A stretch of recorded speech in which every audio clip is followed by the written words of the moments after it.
नमस्कार। स्कूल व्याख्याता प्रथम प्रश्न पत्र इतिहास वाला भाग अपना जारी है और पहली जो इकाई है सिलेबस की 1857 की क्रांति वो हम पूरा कर चुके हैं। उसका एमसीक्यू पीवाईक्यू वाला जो सेक्शन है मुझे भी लेना बाकी है। आज मैं दूसरी इकाई चालू कर रहा हूं जो है राष्ट्रवाद का उदय, यानी कि uprising of nationalism in India. आज इस सेशन में हम उन तमाम कारणों पर चर्चा करेंगे जिन्होंने भारत में राष्ट्रवाद के उदय में अपनी महत्वपूर्ण भूमिका निभाई। अब पहली बात तो ये कि राष्ट्रवाद या नेशनलिज्म का अर्थ क्या है, और जो साम्राज्यवादी इतिहासकार या कैम्ब्रिज स्कूल दृष्टिकोण वाले जो बेसिकली जो हिस्टोरियंस जिनका ये कहना है कि असल में भारतीय राष्ट्रवाद ब्रिटिश राज की ही संतति है एवं ब्रिटिश ऑफिशियल्स, ब्रिटिश अधिकारी इसके पालक थे, जैसा कि आर कोपलैंड का भी मानना है, का भी कहना है। तो क्या इन कथनों में वास्तव में कोई सच्चाई है? क्या कोई दम है इन बातों में? बहरहाल जो आज की इकाई है, जो यूनिट है अपनी, वो है भारत में राष्ट्रवाद का उदय।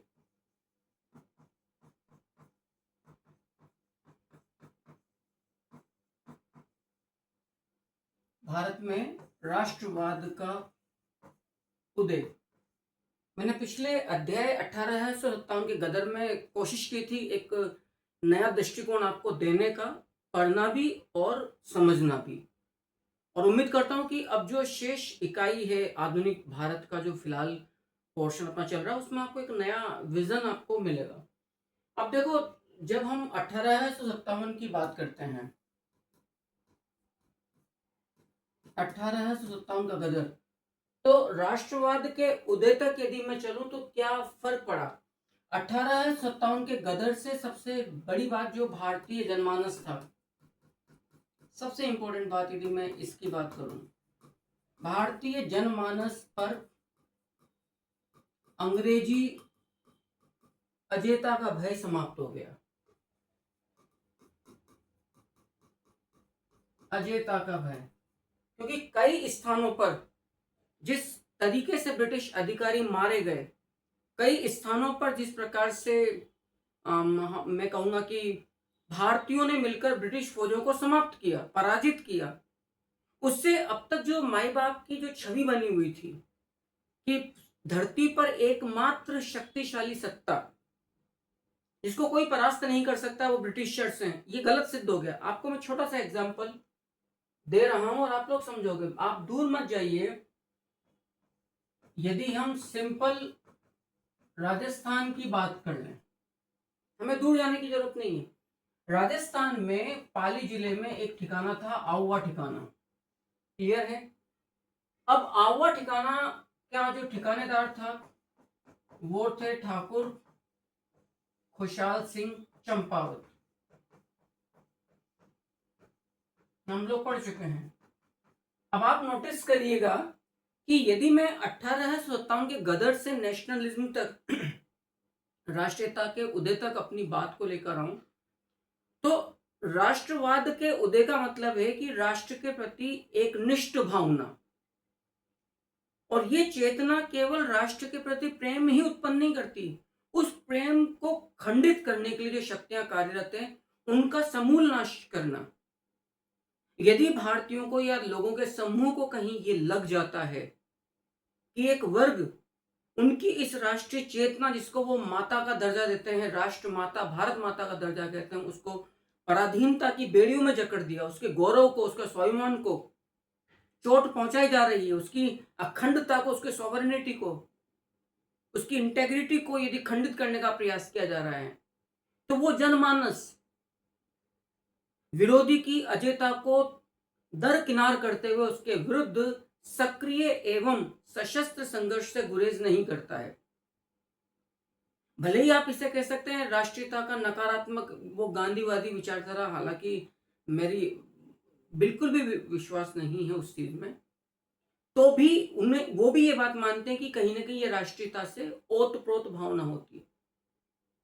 तो आज का जो अध्याय है वो राष्ट्रवाद के उदय पर मुझे चर्चा करनी है, लेकिन चूंकि मेरी टीचिंग पिछले अध्यायों से जुड़ी रहती है, तो 1857 के गदर में जो ये भय था ब्रिटिश फौज का, ब्रिटिश आक्रामकता का, एग्रेशन का, ब्रिटिश आधुनिक हथियारों का, वो चूर चूर हो गया। आपके सामने दो एग्जांपल दे रहा हूं। ठाकुर खुशहाल सिंह चंपावत के नेतृत्व में एक युद्ध लड़ा गया 8 सितंबर 1857 को, जिसको आप कहते हैं, याद रखना, बिथोड़ा युद्ध। ठीक है। इसके बाद लड़ा गया 18 सितंबर, 10 दिन बाद 1857 को चेलावास युद्ध।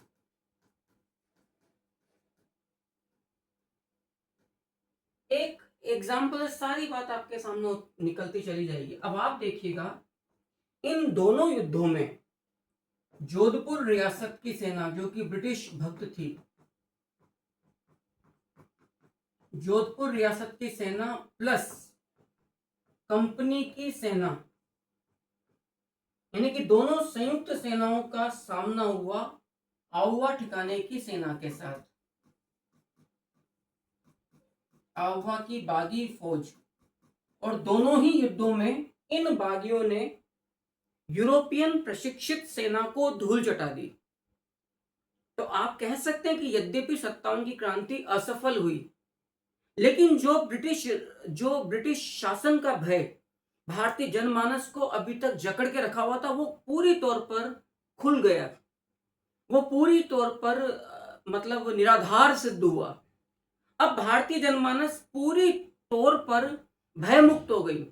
अब सिर्फ उस चिंगारी की दरकरार थी, उस चिंगारी की कमी थी, जो भारतीयों को यह एहसास करा दे कि जो आपकी गरीबी है, जो आपकी दयनीय स्थिति है, उसके पीछे ये ब्रिटिश राज है। और ये कार्य बखूबी किया शिक्षित वर्ग ने, अखबार ने, बुद्धिजीवी वर्ग, मैं इसको इंटेलेक्चुअल क्लास में लेता हूं, चाहे अखबार हो, यातायात के साधनों ने, ब्रिटिश शिक्षा ने, या अनचाहे अनचाहे ब्रिटिश जो इंटेलेक्चुअल क्लास थी, जो फिलोसोफर्स थे, जैसे विलियम जोन्स है, मैक्स मूलर है, और इनके प्रभाव में आने वाले जो मध्यम वर्गीय, जो कि भारत विदेशी या ब्रिटिश पूंजीवाद, कैपिटलिज्म की डॉटर संतति के रूप में हमारे सामने आया, उन्होंने इस कार्य को बखूबी अंजाम दिया। और जैसे जैसे ये शासन आगे बढ़ता गया, वैसे वैसे भारतीयों का शोषण होता गया, और इसके विरोध में जो इंटेलेक्चुअल क्लास उभरा, यातायात के साधन आए, तो लोगों का एक स्थान से दूसरे स्थान तक माइग्रेशन होना, जाना सहज हो गया, सरल हो गया, आसान हो गया। लोगों के संपर्क बढ़ने लगे, लोगों के विचारों के आदान प्रदान बढ़े, कि चाहे तमिलनाडु का व्यक्ति हो, चाहे हरियाणा का व्यक्ति हो, चाहे पंजाब का हो, चाहे बंगाल का हो, चाहे आसाम का हो, चाहे कन्याकुमारी का हो, कमोबेश सबकी आर्थिक स्थिति और उनकी शिकायतों का मूल कारण एक था, ब्रिटिश राज। इन तमाम कारणों ने मिलकर वो कॉकटेल बना दिया, जिसको हम आधुनिक अर्थों में राष्ट्रवाद कहते हैं। यद्यपि राष्ट्रवाद कोई नई बात नहीं थी भारत के लिए। विष्णु पुराण में तो साफ कहा गया, उत्तरम यत्र समुद्रस्य हिमाद्रश्च दक्षिणम वर्षम तदम भारतम नाम भारती यत्र संतति योजना नाम सहस्त्राम तु द्वीपोयम दक्षोत्तरात् पूर्वे किराता यस्यन्ति पाश्चिम यवना स्थिता। कोई नई बात नहीं थी। लेकिन जो लगभग 600 वर्ष का जो मुस्लिम राज आया, जो मध्यकाल आया, उसने भारतीयों के आत्म स्वाभिमान, आत्म गौरव की भावना को एक विदेशी शासन के आवरण में आवरणबद्ध कर दिया था। तो वो पहचान ही नहीं पाए, उसे उघाड़ा इस ब्रिटिश राज ने। अब आप यूं समझिएगा, तो भारतीय जनमानस पर अजयता का जो भय था, वो 1857 के गदर ने असल में दूर कर दिया। ये सबसे बड़ा योगदान था 1857 के गदर के असफल होने के बावजूद। आप किसी भी क्रांति की सफलता सिर्फ इससे नहीं आंक सकते हैं कि भौतिक तौर पर उसने क्या हासिल किया। दूरगामी परिणामों के रूप में यदि मैं देखूं कि भविष्योन्मुखी यदि एक चेतना का विकास भी एक बड़े समुदाय, और स्पेशली वो राष्ट्र जो भाषाई, धर्म, जाति, समुदाय, भौगोलिक विशेषताएं, इन सब पर पृथकतावादी स्थितियों को अपने अंदर समेटे हुए, उसके लिए बड़ा मुश्किल था। उसके बावजूद कुछ मौलिक एकता, यदि मैं विंसेंट ऑर्थर स्मिथ के रूप में कहूं, कुछ मौलिक एकता थी जो भारतीयों को हमेशा बांधे रखती थी। फिर मैं छोटा सा एग्जांपल दे रहा हूँ, सोचिएगा। ब्रिटिशर्स भी चकाचौंध हो गए थे कि कोई कैलेंडर नहीं है, कोई कम्युनिकेशन नहीं है। उसके बावजूद ऐसा क्या होता है कि चाहे तमिलनाडु का व्यक्ति हो, चाहे पंजाब का व्यक्ति हो, चाहे आसाम का व्यक्ति हो, चाहे कन्याकुमारी का हो, चाहे कश्मीर का व्यक्ति हो, हर 12 वर्ष में प्रयागराज में कैसे पहुंच जाते हैं, एक निश्चित तिथि पर। यही वो विविधता में निहितार्थ मौलिक एकता थी। आधुनिक ब्रिटिश राज ने इसको जागृत कर दिया, इसके अलावा और कुछ नहीं किया। राइट, उम्मीद करता हूं कि जो मेरी शैली है थोड़ा सा वो फैक्चुअल या तथ्यात्मक जैसा टीचिंग करते हैं लोग बाकी, ये तथ्य हो गया, ये तथ्य हो गया, क्योंकि मैं बेसिकली एसएससी या उन कॉम्पिटिशन्स के लिए नहीं बना हूं। आप यदि एक फिलोसॉफिकल अप्रोच, एनालिटिकल अप्रोच रखकर इस क्लास में आते हैं, बड़े कंपटीशन में जब आप तैयारी करते हो, तो शायद आपको वहां कुछ फायदा मिल जाए। एडिसन अर्नोल्ड ने एक बहुत अच्छी बात कही है, रेलवे भारत के लिए वो कार्य कर देगी जो बड़े बड़े वंशों ने पहले कभी नहीं किया। जो अकबर अपनी दयाशीलता या टीपू अपनी उग्रता से हासिल नहीं कर पाया।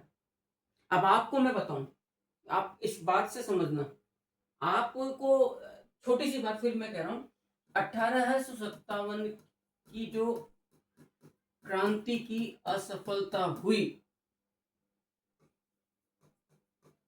कई इतिहासकारों ने, कई भारतीयों के एक वर्ग ने बहुत स्पष्ट कहा, असल में इस असफलता में सबसे बड़ा जो योगदान था वो था टेलीग्राम का, जो ब्रिटिशर्स के पास था। सोचिए कितनी जल्दी से त्वरित सूचनाओं का आदान प्रदान एक स्थान से दूसरे स्थान तक अंग्रेजों ने टेलीग्राम के जरिए किया, और योजनाबद्ध तरीके से उन्होंने प्लानिंग करी जो भारतीयों के पास बिल्कुल नहीं थी। इसी प्रकार से एक और उपक्रम था, सार्वजनिक उपक्रम, जो कि अंग्रेजों का भारतीयों को देन था। एडिसन अर्नोल्ड कहता है कि रेलवे भारत के लिए वो कार्य कर देगी जो बड़े बड़े वंशों ने पहले कभी नहीं किया। लिख देता हूं मैं, काफी महत्वपूर्ण है। रेलवे भारत के लिए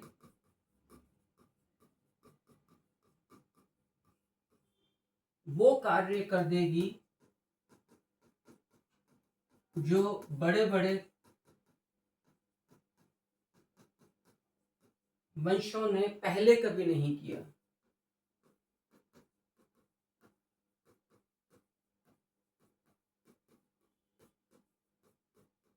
अब साहब क्या मतलब हुआ इस बात का, आप लोग सोचिएगा। रेलवे से सबसे बड़ा फायदा क्या प्राप्त हुआ? जाति व्यवस्था कमजोर होने लगी, क्योंकि जब आप रेल में बैठ रहे हो, सार्वजनिक उपक्रम में पंडित जी के लिए ये बड़ा मुश्किल था पूछना कि आप यदि दलित है तो आप मेरे साथ नहीं बैठेंगे, भैया टिकट लिया है। क्योंकि ब्रिटिश कानून ने एक बहुत अच्छा काम क्या किया था, देखिएगा।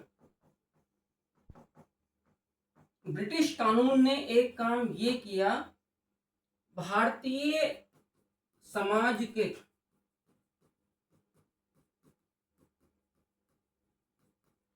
सभी वर्गों को एक समान अपराध से उत्पन्न दंड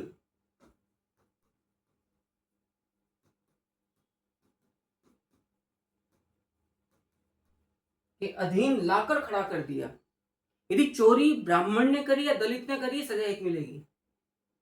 ब्रिटिश कानून ने एक सबसे अच्छा काम क्या किया कि जो मुगल कभी नहीं कर पाए, शायद चंद्रगुप्त मौर्य के पश्चात, चाहे आप तमिलनाडु के काले व्यक्ति हो, चाहे पंजाब के गोरे व्यक्ति हो, सिख हो, जो भी आप हो, चाहे कुलीन ब्राह्मण हो, अय्यर, जो भी आप हो, यदि आपने कोई अपराध किया है तो भारतीय दंड संहिता उस अपराध के लिए जो दंड नियुक्त करके बैठी हुई है वो आपको प्राप्त होगा।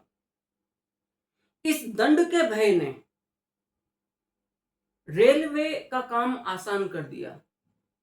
रेलवे के अंदर जब एक बहुत बड़ा समुदाय एक स्थान से दूसरे स्थान पर जा रहा है, तो फिर आप वहां पर जातिगत असमानता के आधार पर भेदभाव करने की स्थिति में नहीं रहोगे। इसने लोगों को एक करने में, एक भावना भरने में आपको बहुत अपनी कुलीनता का यदि घमंड है तो आप ट्रेन अपना पर्सनल व्हीकल पकड़िए जाइएगा।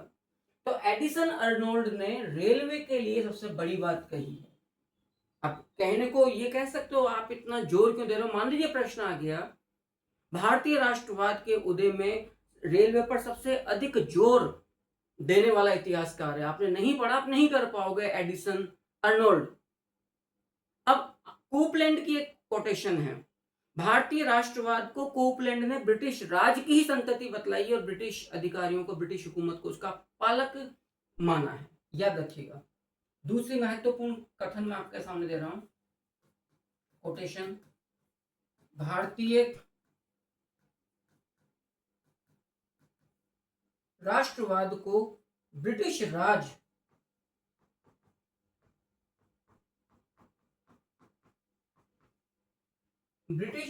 की संतति माना है। इसने कोपलैंड ने, कोपलैंड ने संतति माना है। इसका मतलब इस कथन का यदि मैं दूसरा आशय निकालूं तो इस कथन का दूसरा आशय क्या निकल रहा अपने सामने, आप वो भी देख लीजिएगा। इसका मतलब ये हुआ कि ब्रितानी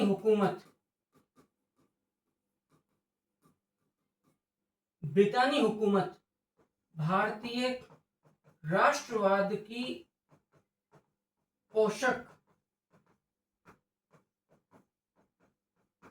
एवं पालक रही है। अब ये कथन भी आपके सामने आ सकता है।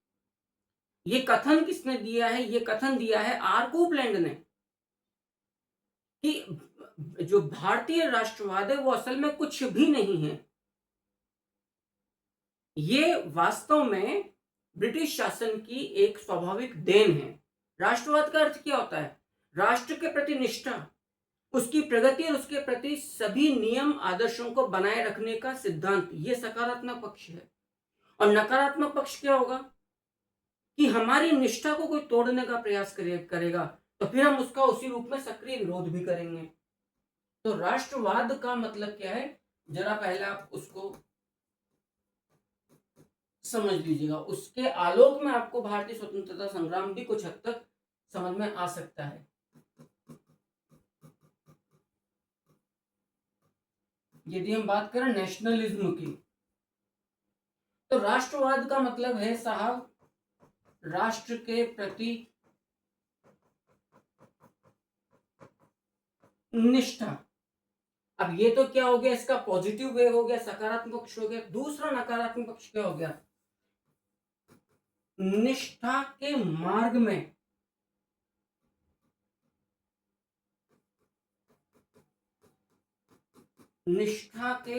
मार्ग में बाधक तत्वों का सक्रिय सशस्त्र रक्त रंजित विरोध भी किया जाए। आप चाहें तो इसको आप इसको एग्जाम्पल दे सकते हैं, युद्ध, यदि कोई आपके राष्ट्र पर आक्रमण करेगा तो आप अपने रक्त की अंतिम सांस तक, अंतिम बूंद तक, माफ करना, विरोध करोगे।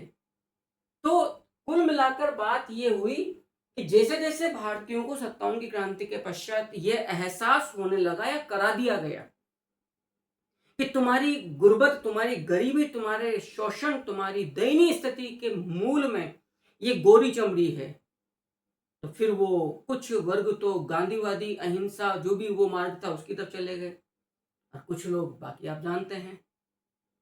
तो ये राष्ट्रवाद का एक प्रकार का अर्थ है। और नो डाउट चाहे पॉजिटिव हो चाहे नेगेटिव हो, ये ब्रिटिश राज के रूप में ये जन्मा, इसको हम बहुत अच्छे से स्वीकार कर सकते हैं। इसको स्वीकार करने में कोई मतलब विशेष बात नहीं आएगी। सर जॉन स्ट्रेची, अब चूंकि भारत के अंदर सामाजिक, आर्थिक और राजनीतिक तंत्र इतनी विभिन्नता लिए हुए है, इतना वो क्या कहना चाहिए, इतना विशाल है, इतना उसने अपने आप को पृथक कर रखा है कि सर जॉन स्ट्रेची ने कहा है कि भारतवर्ष के विषय में सबसे पहले आप लोग एक बात को जान लीजिए कि भारतवर्ष कभी एक राष्ट्र था ही नहीं। भारतवर्ष न कभी राष्ट्र था, न है और न कभी रहेगा। ये सर जॉन स्ट्रेची का मानना है।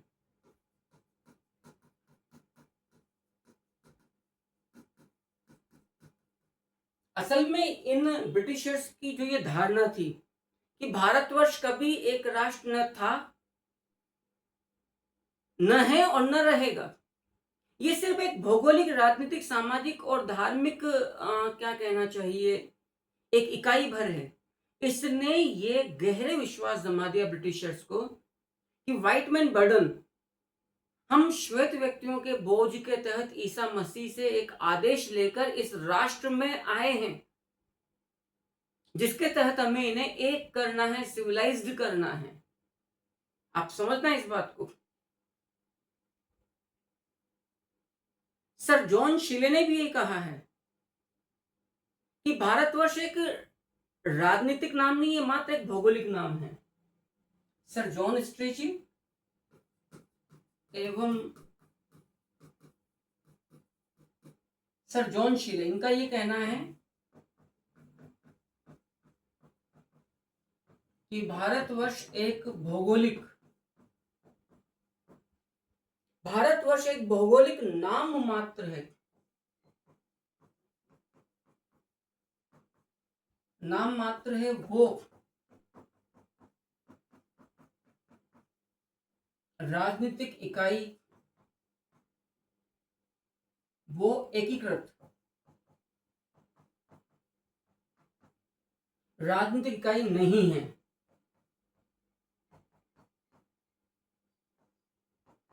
भारत कभी एक राष्ट्र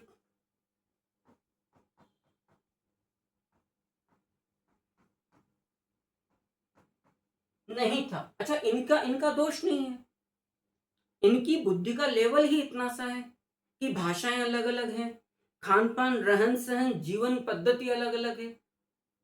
तो हम कैसे कह सकते हैं कि साहब भारत एक राष्ट्र के रूप में है?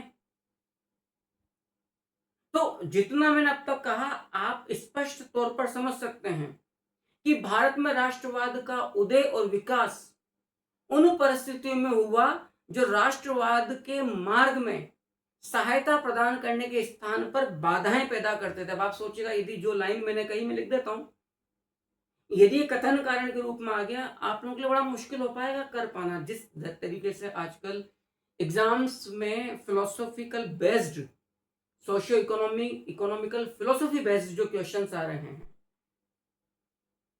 तो ये सर जॉन स्ट्रेचर्स और सर जॉन शिले का ये कहना है, भारत में राष्ट्रवाद का उदय और विकास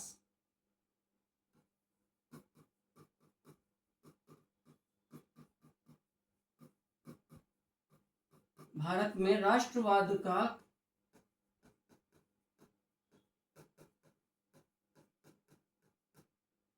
उदय एवं विकास उन परिस्थितियों में हुआ जो राष्ट्रवाद के मार्ग में सहायता प्रदान करने के स्थान पर बाधाएं उत्पन्न कर रहे थे। का विकास उन परिस्थितियों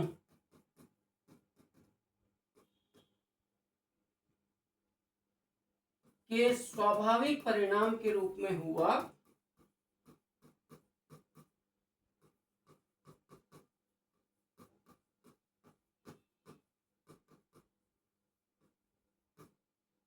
जो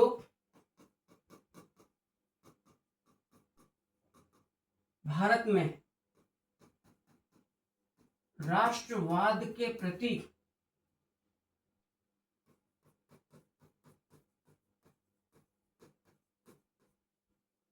सहयोग के स्थान पर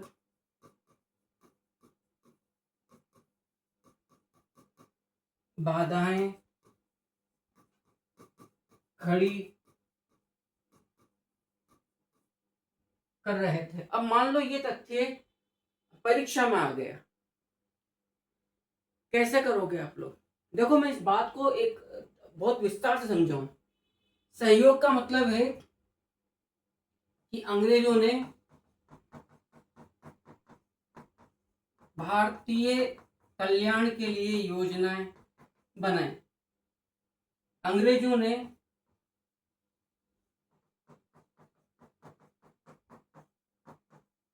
भारतीय उद्योग धंधों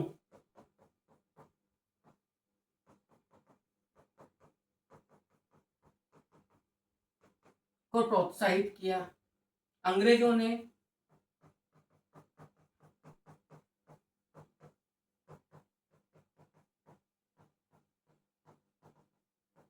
भारतीय संस्कृति का सम्मान किया। अंग्रेजों ने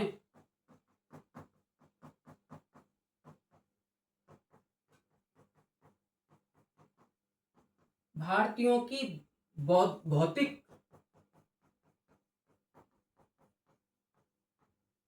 जीवन शैली के कल्याण की दिशा में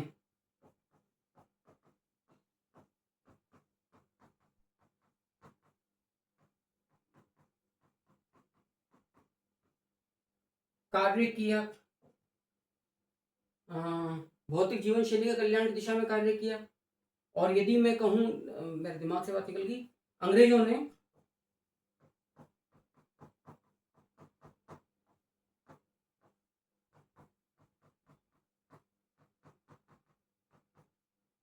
भारतीयों को शिक्षित किया।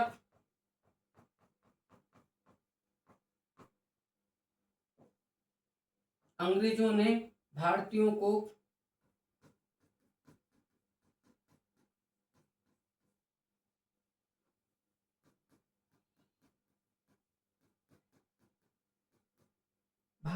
शासन में भागीदारी दी।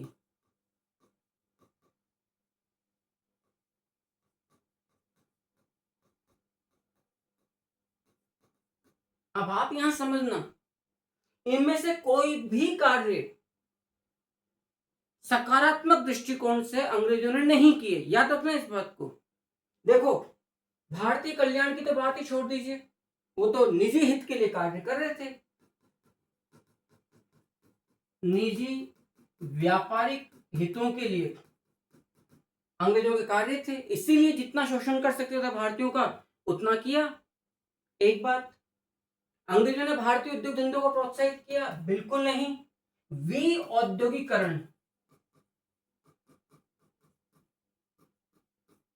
23 जून 1757 की प्लासी विजय के पश्चात जो पूरा हस्त उद्योग था, कुटीर उद्योग था, भारतीयों का पूरा बर्बाद कर दिया, चाहे ददनी प्रथा हो, सिर्फ इसलिए कि मैनचेस्टर इंग्लैंड की इंडस्ट्रियल रिवॉल्यूशन के लिए इन्हें कच्चा माल प्राप्त हो सके, बेहतर बाजार प्राप्त हो सके।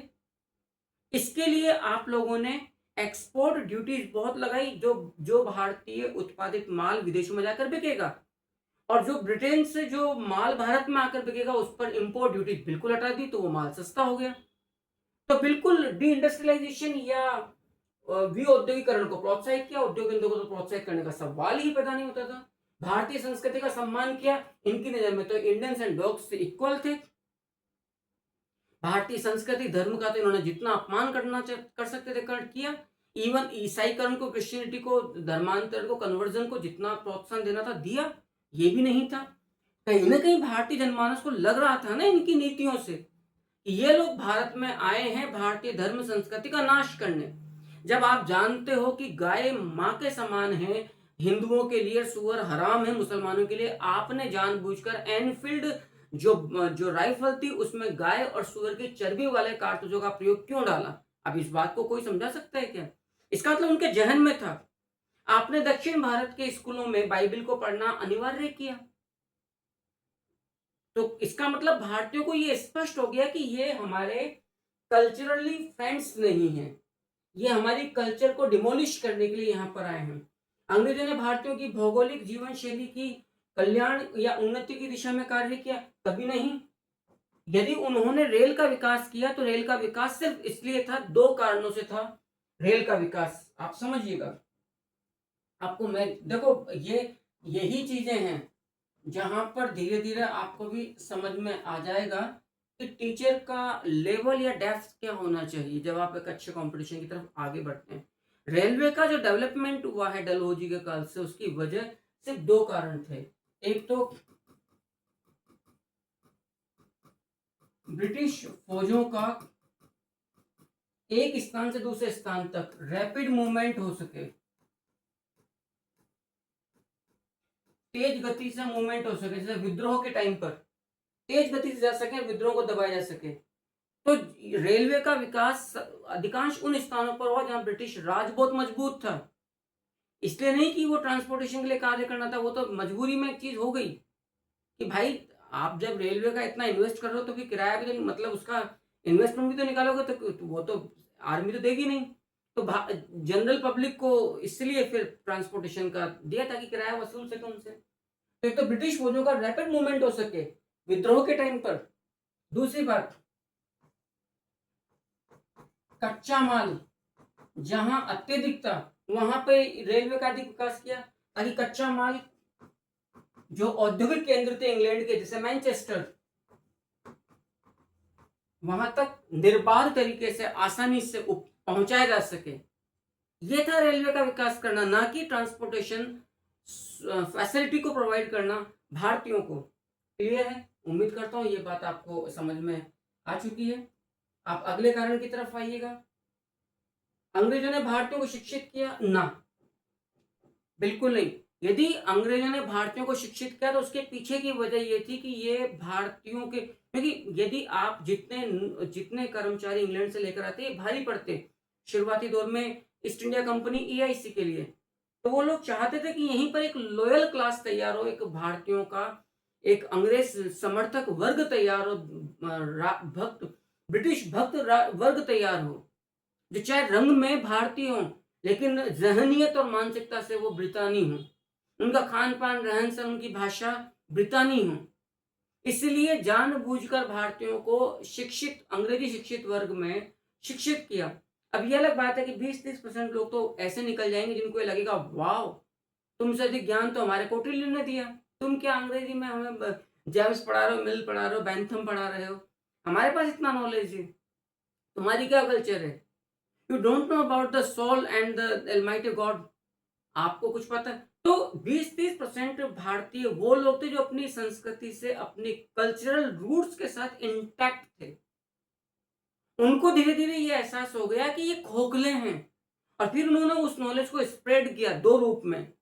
एक तो कि ब्रिटिशर्स के पास वो नहीं है जितनी था जितना हेरिटेज हमारे पास में है, और हमारा जो जो हिस्टोरिकल हेरिटेज है, लिगेसी है, that is more prosperous and richer rather than the Britishers and the entire rest part of Europe।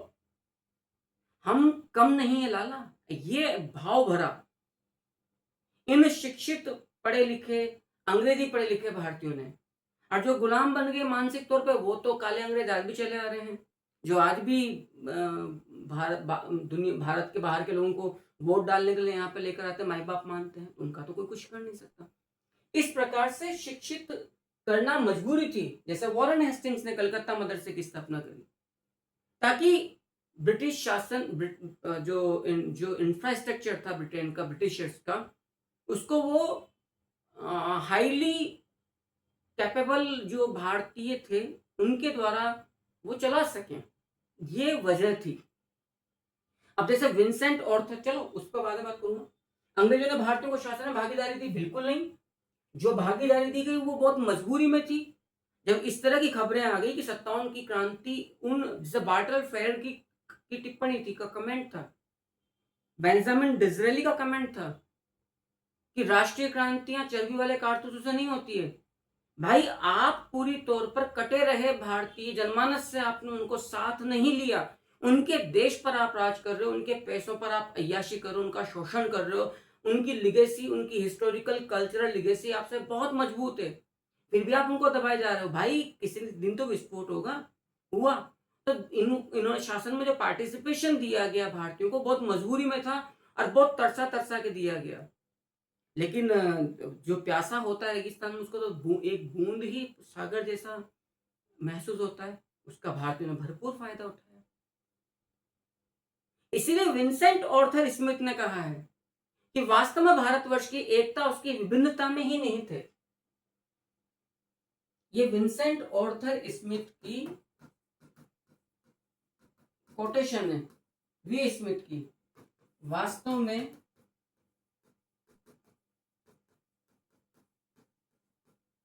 Bharatvarsh की एकता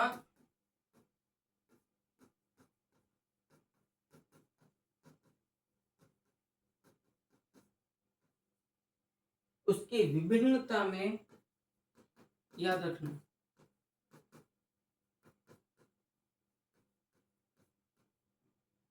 उसकी विभिन्नता में निहित है।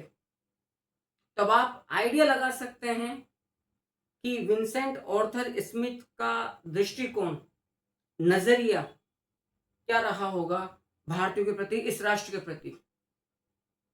असल में जो परंपरागत भारतीय इतिहास लेखक थे, उन्होंने भारतीय राष्ट्रवाद के उत्थान को अंग्रेजी प्रशासन की बनाई गई संस्थाओं, अवसरों और साधनों द्वारा उत्पादित एक प्रकार की प्रेरणादायी उस शक्ति के रूप में देखा और समझा।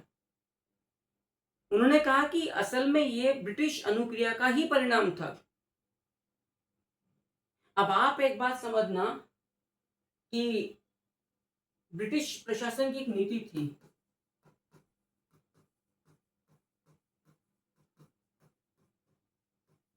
Divide and rule.